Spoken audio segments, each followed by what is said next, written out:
Hello, you are most welcome, ladies and gentlemen, to Real Impartation Moment on Tuesday Night Anatomy with Daniel Okwan.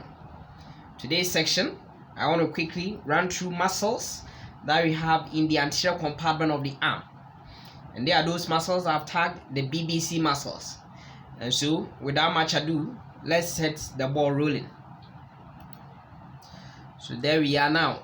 Those muscles that we are calling the BBC muscles, they are muscles that we are going to find in the anterior compartment of the arm. Now, if you talk about the arm from the shoulder region up to the elbow point, that is the arm. Beyond that, we have the forearm. Now, if we are in the anterior aspect, now 3 muscles are there. And those muscles, yes, from superficial to deep, we are going to have one of those that is what we call the biceps brachii muscle.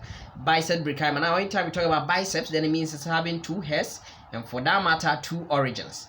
Now, it's going to have what you call long head, which is intracapsular. The tendon is intracapsular. It's coming from what you call, now this is a scapula. The scapula will have what you call, glenoid cavity at its medial end, medial border, and then of course we know that just above the glenoid cavity we have a tubercle, supraglenoid tubercle, and below will be an infraglenoid tubercle. We know these glenoid tubercles are for origin of long hairs of muscles only, and therefore the long head of biceps brachii muscle will be coming from supraglenoid tubercle, running through what we call the intertubercular sulcus. Okay, this way. So that's the tendon of the long head of biceps brachii muscle. And then, of course, yes, also taking attachment from what we call the coracoid process of the scapula. Okay, that big shape process on the scapula. Okay, that will be the short head of biceps brachii muscle. So get to know, yes, long head, L for long, L for lateral. So that one is more lateral. Then, of course, the medial head, the short head is medial. Okay, coming from the coracoid process. And at the end of the day, combining to form a single belly of muscle. Then, imagine the sally will be the tendon inserting on what you call the radial tuberosity. You know, the posterior medial aspect of what we call the radial tuberosity. And that is why, by way of action of this biceps brachii muscle, it's a very strong, flexor at the elbow joint. Very strong flexor at the elbow joint. Then apart from that, it's also what we call a supinator of the forearm. It will help in supination of the forearm. Okay, so that is the function that the biceps brachii muscle will be doing. Now remember that the short head is coming from what we call the coracoid process, and therefore, yes, it's also very important as far as helping in some flexion. Okay, actually weak flexion at what we call the shoulder joint. And so that is what we call the biceps brachii muscle. Now you get to know that all these muscles that we find in the anterior compartment of the arm, okay, will be supplied by what we call musculocutaneous nerve. So if you've not visited the video that I've done on the brachial plexus, please visit that to know what we call the musculocutaneous nerve. Its root value is being C5, C6, musculocutaneous nerve. Okay, so that is what I want you to know regarding the biceps brachii muscle. Now, if I have the biceps brachii muscle covering this area, okay, then I won't be able to see the next muscle which is deep to it. So if I cut and I reflect that muscle, okay, which is the biceps brachii muscle, deep to it, okay, taking origin from what we call, the anterolateral aspect of the lower shaft, okay, of what we call the humerus, or simply taking origin from the anterior aspect of the lower shaft of humerus, is what we call brachialis muscle. Okay, so brachialis muscle is deep to what we call biceps brachii muscle. That is the brachialis muscle. Now, one thing that we find, I told you that yes, the biceps brachii muscle together with all these muscles that we are going to find, of course, in the anterior compartment of the arm will be supplied by what we call coracobrachialis muscle. Coracobrachialis muscle, and that muscle, that nerve, coracobrachialis, nerve. Musculocutaneous nerve. Musculocutaneous nerve. Now, that musculocutaneous nerve will have to pierce through what we call coracobrachialis muscle, and at the end of the day it will run between what we call biceps brachii muscle and coracobrachialis muscle, and of course supplying these areas as well. So that is what we call, now after supplying them, that musculocutaneous nerve comes out laterally to become what we call lateral cutaneous nerve of the forearm, or the lateral antebrachial cutaneous nerve. Antebrachial is the forearm, so lateral cutaneous nerve of the forearm. Okay, so that is what we look at. That's the brachialis muscle. But this brachialis muscle will have to insert on what we call, now we saw that biceps brachii inserted on what we call radial tuberosity. Now this time around, inserted on what we call ulnar tuberosity will be the brachialis muscle. Okay, and that is why brachialis muscle is a powerful flexor at the elbow joint. Therefore, colloquially, we often refer to it as the workhorse of the elbow joint, the workhorse of the elbow joint of the upper limb. That is what we call the brachialis muscle. Okay, please get to know that. Then the next muscle, so we said BBC muscles. The first B is biceps brachii. I can't reflect. I will get what we call the brachialis muscle. Okay, now let me tell you something about brachialis muscle. Now, brachialis muscle is a hybrid muscle. The reason why it's a hybrid muscle is that, yes, we know that these BBC muscles are supplied by, of course, the musculocutaneous nerve.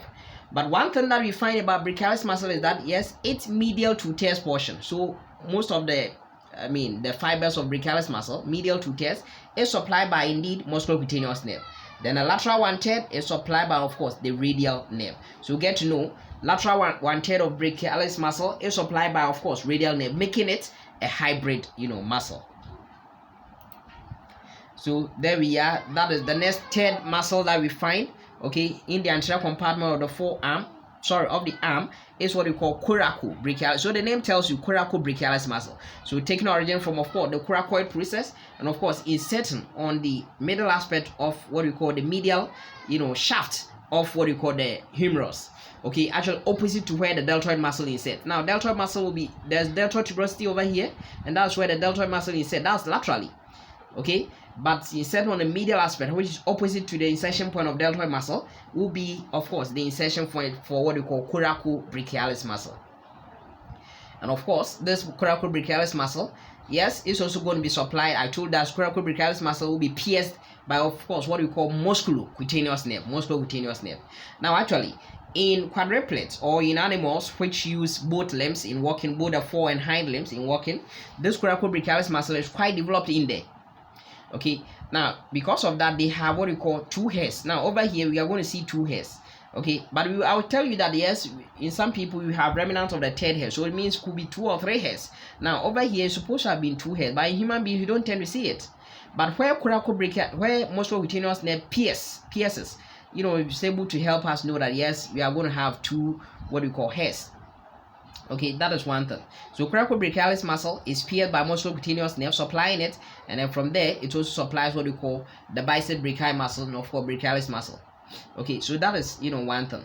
Now in some people, in about 1% of the population, now I'm going to show you something. In 1% of the population, okay, there is something we call medial, or actually supracondylar spar.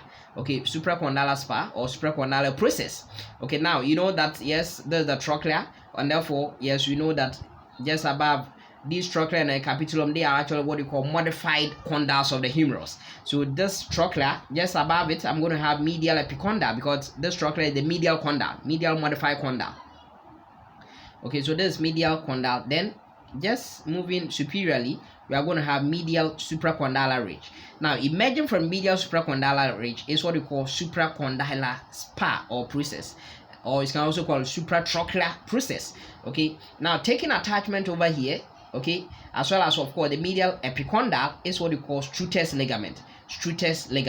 Now this Struthers ligament represents, of course, the remnants of the third head of coracobrachialis muscle. So coracobrachialis muscle, in about 1% of the population, we tend to see it frequently on X-rays. We see this process, and for that matter, is providing attachment to, of course, this Struthers ligament, which is remnant of the third head of coracobrachialis muscle.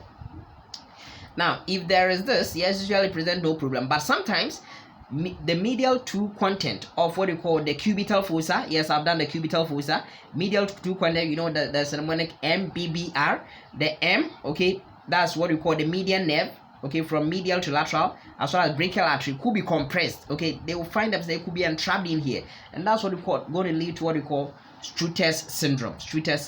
So remember that coracobrachialis muscle, yes, some people will have remnant of the third head of coracobrachialis muscle taking attachment, because there's a spar or process over here which we are calling the supracondylar spar, okay, to, of course, the medial epicondyle. That's ligament remnant is what we are calling Struthers ligament, yes, which could compress the medial 2 content of the cubital fossa, being the median nerve and, of course, brachial artery.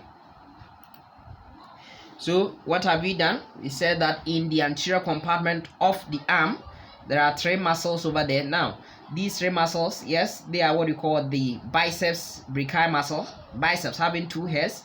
Yes, long head coming from supraglenoid tubercle, short head coming from, of course, coracoid process, forming a single belly, the tendon emerging inferiorly to insert on what you call the radial tuberosity, and that is why bicep brachii muscle will be important in what you call flexion at the elbow joint, as well as also being a weak flexor at the shoulder joint because of where the short head is coming from.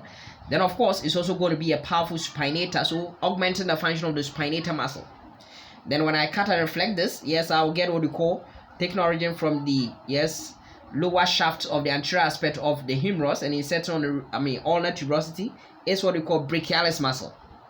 We say brachialis muscle is a hybrid muscle because unlike the other ones which are supplied by only musculocutaneous nerve, the lateral third of coracobrachialis muscle is supplied by radial nerve.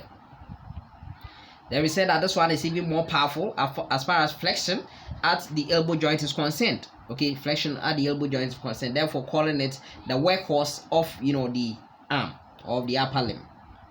Then we also said we are going to have coracobrachialis muscle, yes, from the coracoid process, and then inserting on what we call the medial aspect of the middle shaft of what we call the humerus.